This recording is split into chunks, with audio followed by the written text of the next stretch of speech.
Hi, all. This is Kurt. Today, I wanted to cover basically the web of certifications that are out there within cybersecurity. Um, the reason I wanted to address this was because we've had a couple of on a couple of the forums, both on LinkedIn and then also I've seen it on Facebook come up several times. And it's basically people getting started in cybersecurity. They've started an initial training course, either by themselves or they've enrolled in something, and they want to go the path. And it's very difficult and daunting when you look at the landscape of certifications that are out there. So when I first got into, I guess what you would call at the time, it was basically IT audit. And I got into pen testing from that. That was kind of where I started my journey into cybersecurity, and even peppered, along my career path with jobs in risk and control, and then also even working with internal audit, doing information systems audit with internal audit, working with risk management, and all the way up to the CISO level, where a lot of my job was both a little bit of cyber and a little bit or quite a bit of risk management and a little bit of cyber on the response side, versus what I do now later in my career. For the last 5 years, I've been doing a lot of like SOC architecture, penetration testing, and then a lot of training around threat hunting and systems analysis, or basically alert analysis, alert tuning, that kind of thing. But let's talk about certifications. So one of the things about unraveling the certifications is that you kind of have to unravel what the career path is. And I'll just dive into that a little bit. And I'm kind of outlining my career path, but also what I see, like looking out, what there is in that whole realm. And there are a lot of things that people are calling cybersecurity that are actually GRC, which is governance, risk, and compliance, or more along the risk management side, second line side. And then there are other people that I've seen people that I know flat out have been an IT auditor all their life, but they say that they are, cybersecurity professionals because they include that. So what I'm depicting here is like a lot of people in their conversations will say that like this whole thing is cybersecurity, and it's not. You can argue that it's information security, but it is information security overall, and and a part of it's very much information system security as well. But let me just start out. So, at the very high level, like in the area where you work with what we would call like assurance products, the top here, when there's internal audits or there's even external audits of financial systems, that's like an assurance where the CPA auditor, financial auditor, is lending some kind of assurance as to the accuracy of the financial statements. And when you're an IT auditor in that area, you're actually just doing inputs a lot. Well, not just that. You're looking at physical and some other areas too. But a lot of your job is looking at inputs and outputs, and checking that the numbers are correct that come out of the system, and then also the system controls, the input controls, and that kind of thing. So it's a little more along the auditor line.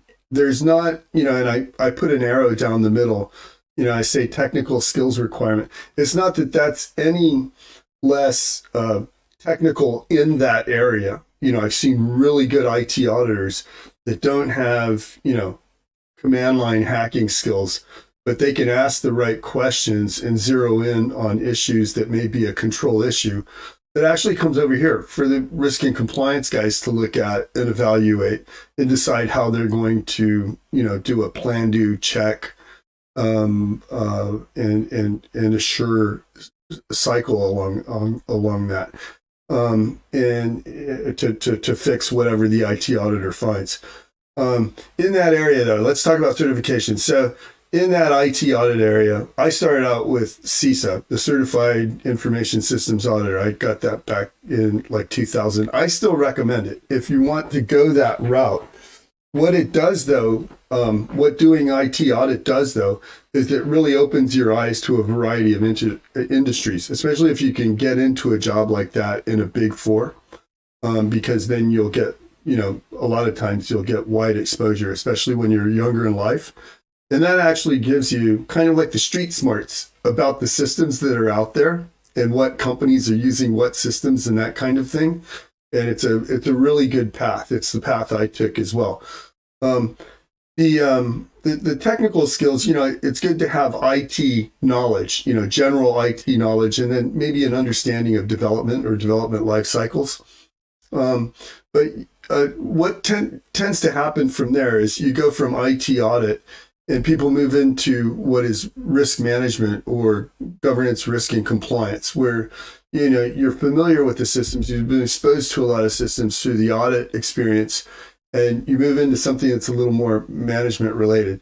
Now, there's a misnomer, I think, in the industry on these two sides. Like a lot of people that work in this area say they work in cybersecurity. A lot of people who work in cybersecurity say, oh, well, a lot of my job's about risk management, but it's from a different perspective.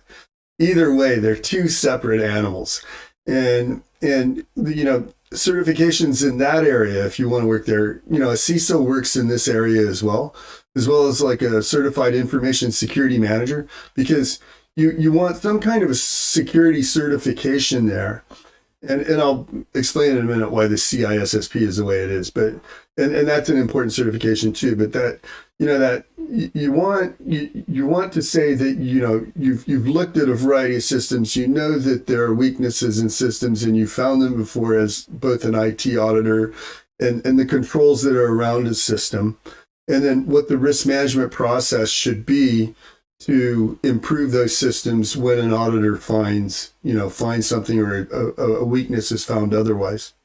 So it's good to have an understanding of what the gravity of, for example, a security finding would be in this area. And that's probably one of my complaints about this area and people that recruit in this area is they're looking for certifications that belong over here, in the cybersecurity area for a job that they have over here. And it's not a match at all.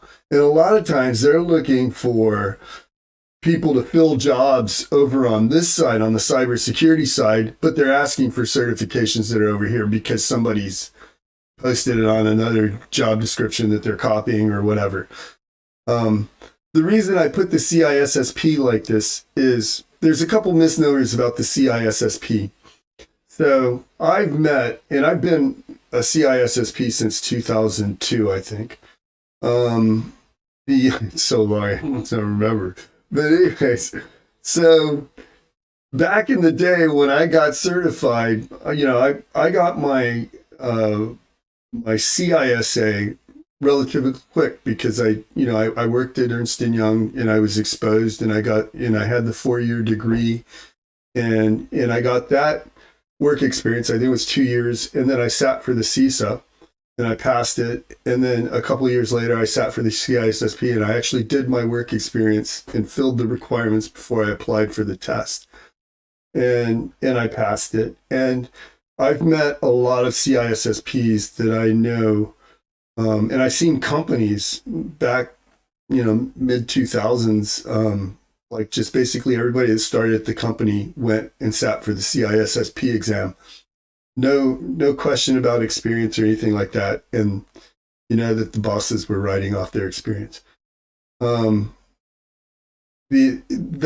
That's why I think, everybody says that the CISSP, and I've heard it a lot on the channel, it's like, it's the holy grail. It's the one you want toward the end of your training after you get your degree and all that other stuff.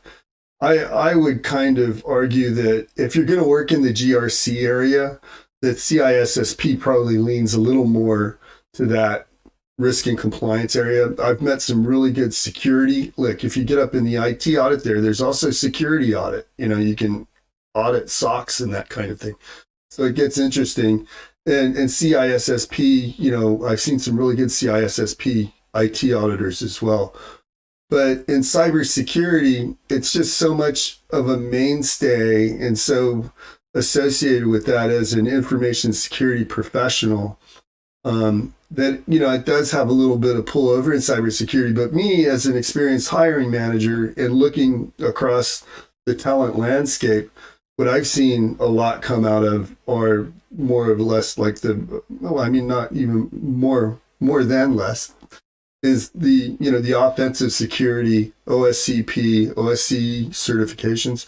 And it's not just because that they're harder, it's because that they are hands-on, and the analysts that I've worked with and that I've hired and that even worked side by side with on certain projects have just been better at the command line and better skilled at both penetration testing, but not only penetration testing, but over in this area where people are saying, hey, did IT really fix this? Yes or no? Well, it takes these kind of skills to test that. And that's another complaint about that. Is on this side, there is not enough. I don't think they should be hackers. I don't think GRC professionals should be hackers like these guys, but they should know the ease at which something can actually be exploited. For example, look at my Pawn Kit YouTube from a month and a half ago. That was all of going to GitHub, GCC, and escalating. So if you had an administrator that knew about that, that's how easy it would be, and that's how critical that finding is. People on this side that deal with resolving those issues and chasing those issues need to understand that, and they don't understand that enough, which is why a lot gets through here. Going back to certifications, so enough ranting about career paths and stuff like that. So it is what it is, and this is the way I'm laying it out. ECSA, that's one that I have, and that's that's an analyst. That's a security analyst position, or not a position, but a certification. And it's really good. And it's actually more of an intro thing. For me, it was very much of a refresher on what the current tools are and everything. I took it like 2.5 years ago. Or I think I took it later, but I started the course. It's actually a really good video outlet if you take the actual course from EC Council. CEH, I've met a few CEHs, but CEH isn't really, they kind of compare CEH with OSCP. And I don't think they really compare, because the CEHs that I've met, or the certified ones, aren't really that hands-on. It seems like maybe the testing is less hands-on, or the lab may be easier. I'm not sure. That's just mine, by the way. Don't hold me to it, and I hope EC Council doesn't chase me. But that's just what I've experienced in dealing with people. The EJPT, that's very affordable. I recommend, if you're getting started, get that. Just get it. I might even go and check it out.